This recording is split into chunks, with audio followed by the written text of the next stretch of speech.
জন্মদিনের ভিডিওটা শেয়ার করা হয়নি। ফার্স্টে হচ্ছে আমাকেই দেয়া পায়েস আর মিষ্টিগুলো আমার ভাই বোনরা মিশে সবাই মিলে খেয়ে নিচ্ছিল।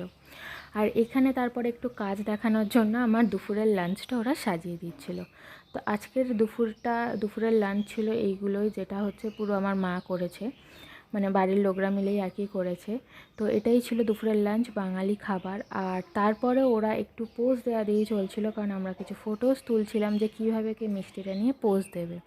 তারপর আমি বসে গেছিলাম লাঞ্চ করতে, আর ওদেরকেও বলছিলাম প্লিজ তোরা বসে যা, আমার খাবারে বসে বসে লোভ না দিয়ে। তো তারপরে দুপুরে লাঞ্চ করার পর আমি একটু শুয়েছিলাম, বাট আমার ভাই বোন সঞ্জয় সবাই মিলে আমার বিকেলবেলার প্রোগ্রামে আমার কেক কাটিংয়ের ব্যাকগ্রাউন্ডটা সাজাচ্ছিলো, যেটা আমার কাছে পুরোটাই সারপ্রাইজ ছিল। আমি কি ড্রেসটা পরে একটু সাজুগুজু করে হয় কেক কাটিং, কিন্তু কেকটা খেতেও ওরা এত ব্যস্ত ছিল যে তারপরেও সেরকমভাবে কিছু ক্লিপস নেওয়া হয়নি। বাট আমরা খুব মজা করে, আর এটাই ছিল রাত্রের ডিনার। So tata.